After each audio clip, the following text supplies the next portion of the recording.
Hi, everyone. Good morning. It's Margaret Manning here. Welcome to 60 in May.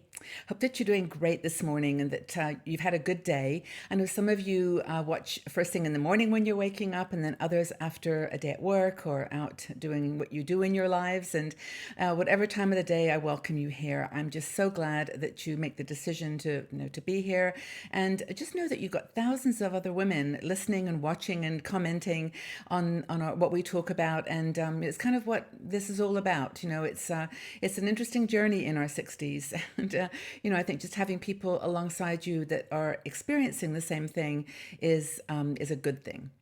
But I'm just having my tea this morning. I decided to do something but pretty simple. I've got this box of green tea, lemon ginger tea, which I really like. It's actually a yogi tea, and I like their teas. They're very strong. They've got a really good taste to them, and they're good for you. So lemon ginger is one of my favorites. But yeah, I hope you got a cup of tea, coffee, juice, whatever you love. And I think that we're all beautifully unique, and we have some threads that link us together. But ultimately, we're individuals, and that's what I wanted to chat with you about today a little bit. It's about this whole idea of comparing ourselves to other people and how completely futile that is. It's hard though. I know this is a challenge because between the age of 50 and 70, 75, 80, there's a lot of variation in what people are doing, how they perceive the process of aging, what they're able physically to keep doing. And, we sometimes beat ourselves up because we're not as good or as strong or as pretty or as rich or as free. We've got to look after someone. Some other people don't have children. Some have grandchildren, some don't. And so there's like a spectrum. And so it's very easy to say, oh, I really wish that I had that freedom or that money or that new outfit or whatever it might be. Now, Rebecca Okowski is one of our bloggers, and she wrote an article about this, which I really wanted to share with you because she helped me anyway, reading this story, to really understand the importance of just admiring other people's accomplishments, sharing their joy, being able to do these amazing things, but also at the heart of it, be happy where you are and not to compare yourself to anyone else. No need to do that. And I think one of the things that we all do to ourselves in our 60s and older is to say, the would have, should have, could have, might have, why didn't I, moments in our life where there were significant turning points. We could have gone one way or the other way, and life would have been so much different. Do you do that to yourself? And it's like comparing yourself, like if only I had done what she had done, if only I'd married this type of person or moved to this place. It's easy to compare yourself to other people's decisions, but you made your decisions based on what you had at that moment, and it was the right thing. It may not seem like it sometimes, but it was. Now, I mean, I can think back in my own life, and I'm sure that I'll give you the opportunity now to think about yours. Where did you have those absolutely crystal clear crossroad decisions? It was honestly either or. I mean, perhaps it was a job decision. I mean, for me, that was one of my big turning points in my life. I was living in Texas, in Dallas. I was married. My boys were quite young, and I had an opportunity to. I had two jobs. Two jobs were offered to me at exactly the same time. One was to work for Microsoft, to move to Seattle and Redmond and to live there. And of course, it was just 94. It was just starting out, amazing opportunity. There was so much new innovation. It was a great company. I was honored. And I would have been, I was one of the first, in the first thousands of people. The other was to manage a Barnes and Noble bookstore in Texas.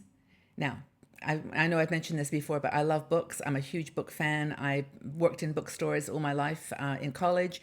For about 10 years, I was a book buyer, did all kinds of book selling. I'm just noticing the little glare of light here on my face, like a little beam of sunshine. And anyway, I had to make a choice. And my husband at the time was also offered a position at Microsoft. But I remember very, very powerful conversations about would we stay or would we go? And we decided to go. We moved to Redmond, both worked at the company, Microsoft, and that as I say, the rest is history. Beautiful career. I loved it so much. And, that's just kind of the decision that changed my life. And you probably got those too. But I often look back and think, what if I had made that decision to stay in Texas, manage a bookstore? Where would my life be now? And I think I could name many others, and probably you could too. But I think it's just that sense that, big decisions often lead you one way or the other. And I look back and say, oh, I actually have friends who went to work for Barnes and Noble, and they're now, well, very wealthy, very happy, made great connections in the literary field. And it's like, oh, I could have done that, but I didn't. So anyway, I think that's important, is to recognize that, others have made their choices too through similar difficult situations. One thing that Rebecca talks about too, which I think is super important, is to keep in mind always that people who appear to be happy and well connected and wealthy and well positioned are not always happy. I think this is really, we all say this, but do we really understand it? Happy on the outside, yes. Maybe there's beautiful homes, lots of opportunity to travel and first class everything. But, yes, money can buy a relative happiness, but it's not the only thing. So I think that's important, is there's no perfect people. So if you're admiring someone, maybe look a little bit beneath the surface and see what, what might be going on. Also important to remember that you're unique. You are beautifully, wonderfully unique.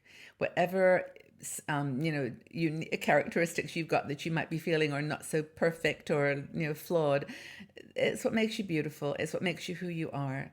And truthfully, you really only want to be with the people that build you up and accept that. If you have people in your life that don't like what you do, or they don't like the way you dress or the way you act or your beliefs, then then you have choices to let those people out of your life, to allow them to meet the people that they want to be with. It's really important. Find your strengths. I think this is an important message that Rebecca highlights, is find your strengths and then embrace them. You might be surprised where you find yourself. You might be harder on yourself than you think. Another thing is to recognize that we're evolving. We're changing all the time, and we're capable of creating our own reality. If we're not happy with where we are, then we should move on. And we are strong. We can start again. I read so many comments in our website and on Facebook. I've moved. I'm going to buy an RV and travel across the country. I'm going to do this, going to do that. And it's like, yes, you have the power to change your life for the better. There's no reason to admire and envy someone else's choices. You can do all those things. Maybe not quite the same. Maybe not with the same, sort of tools in your toolbox, but you can at least do it and be happy that you've created your world, your life. And honestly, if there's not a better time to do it, it's in your 60s. It's now. It's right now. I think we all look ahead and think there's less years ahead than there are behind. We know this. So let's just not waste time. And I love that Brene Brown quote where she just says, your 60s is the time where midlife just says, come on, I'm not joking. Get on with it. All these little things you've hid behind, all these comparisons you've made to other people, all these regrets you had, would have, should have, could have, you just let it go and just get on with your life. And I'm telling myself this too, right? So don't think you're being lectured or I'm telling you how to live your life. I'm doing it too. I think that one thing she mentions too, which I love in this article, is gives a couple of examples of people who have beat, the experiences in their lives. Now, for whatever you think about Oprah, people love her, hate. It's kind of there's so many people that do enjoy her, but she had a very tough childhood. She was, I think, raped when she was 9, or she was sexually abused when she was 9. She had a baby at age 14 who died just after it was born. She read this book by Marie Angelou at age 16. I Know Why the Caged Bird Sings. Changed her life, turned her around. I have goosebumps thinking of this. And, that the rest is history. But she didn't let her bad experiences in her childhood, her tough life, put her down, bring her down. And there's people who started businesses, like Bill Gates had a wealthy family. So yes, he had the advantage of that. You might say he was lucky, but Oprah didn't have those advantages, and she made it big. So, and not even big in money terms, but she seems to be, she's helped a lot of people, and she has made a contribution.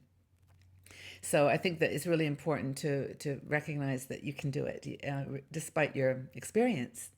So I think this is, really important. Self-care is the best care. Just do things for yourself that make you feel good, that make you feel energized and happy, and don't look at others with envy or jealousy. Just know that they're doing their thing. You're doing my thing. You are doing your thing. Pamper yourself, nurture yourself, and just let the true essence of who you are shine in this beautiful world. So I hope that you found this inspiring. Thanks, Jenny, for the article. I really do. I got a lot out of it myself, and I hope you did too.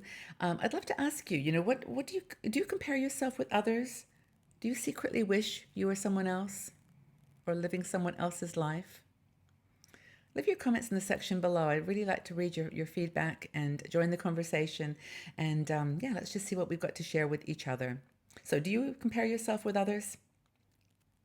I really would love to know what you think. But anyway, thanks again for being here. Have a great day. Tell a friend about 60 and Me. Invite them to join us. It's a lot of fun. And I hope that you are inspired by our talks. And I look forward to seeing you all again soon. Take very good care, everybody. Bye-bye for now.